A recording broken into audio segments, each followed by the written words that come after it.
मंदिर के पुजारी की प्रेत आत्मा हिंदी हॉरर स्टोरी। आज मैं बहुत ही खुश हूँ क्योंकि आज पूरे 11 साल बाद अमेरिका से मेरा दोस्त अपनी पढ़ाई पूरी करके वापस लौट रहा है। उसने भौतिक शास्त्र के विषय पर पीएचडी की हुई है। उसका मानना ये है कि दुनिया में जो भी कुछ हो रहा है उसमें कहीं ना कहीं फिजिक्स छुपा हुआ होता है। खैर जो भी हो, पर इस कहानी में ऐसा तो क्या हुआ कि उसकी फिजिक्स भी काम नहीं आई।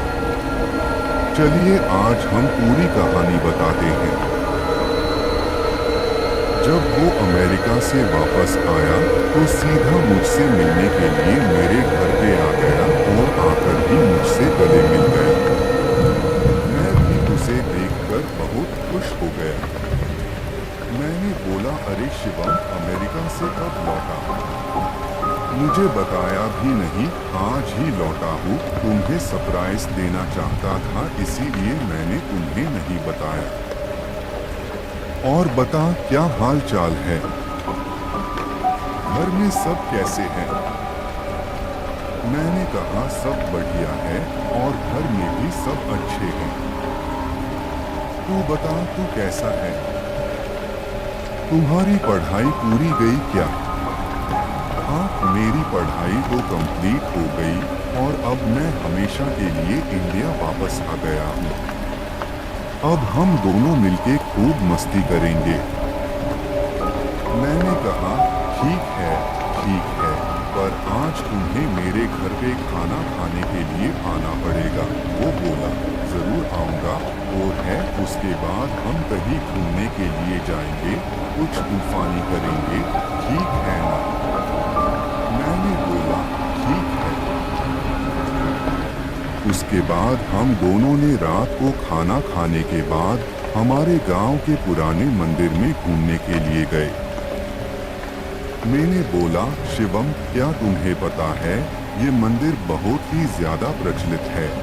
उसने हैरान होके बोला, ओह, तो ये है तुम्हारा तूफानी अंदाज। क्या यार, तुझे कोई अच्छी जगह नहीं मिली कि तू मुझे यहाँ ले आया? मंदिर? मैंने बोला, तुम चलो तो सही, बहुत मजा आएगा। लोगों का मानना यह है कि यह भूत प्रेत जैसी आत्माएं रहती हैं। शिवम, क्या सच में यहाँ पे भूत है? क्या तुम भी मजाक कर रहा हो? मैं नहीं मानता। मैंने बोला, ठीक है, हम दोनों साथ में जाते हैं और पता लगाते हैं कि सच में भूत है कि नहीं। फिर हम दोनों मंदिर के अंदर चले गए। मंदिर काफी बड़ा था और थोड़ा भयानक भी लग रहा था। ऐसा लग रहा था कि कई दिनों से यह साफ सफाई नहीं हुई है। फिर हमने मंदिर के पुजारी से बात की। पंडित जी, हमने सुना है कि यहाँ आसपास कोई भूत का निवास है, क्या यह बात सही है?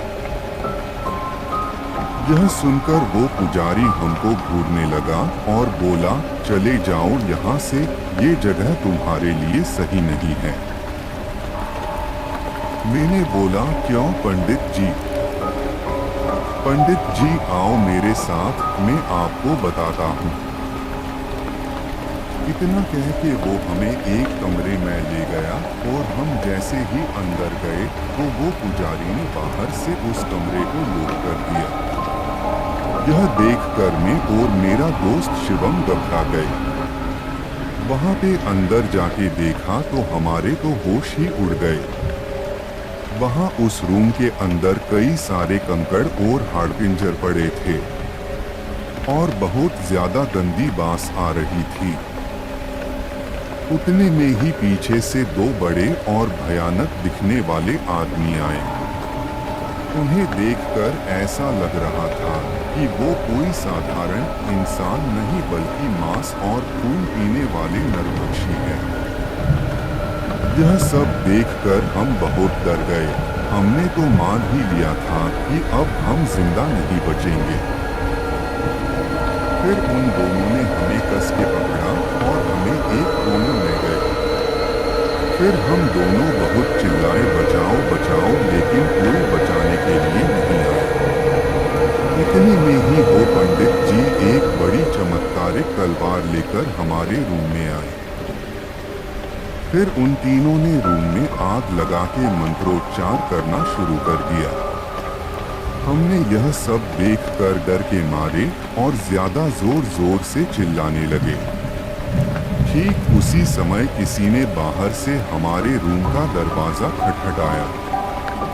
दरवाजे की खड़खड़ाहट सुनकर उन तीनों ने रूम की आग बुझा दी और दूसरे कमरे में चले गए। हमने तुरंत ही उठकर उस रूम का दरवाजा खोल दिया। दरवाजे के सामने उस मंदिर के ट्रस्टी और आसपास के रहने वाले लोग खड़े थे।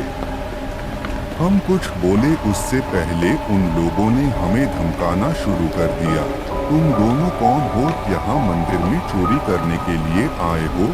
सच बताओ वरना हम पुलिस को बुलाएंगे।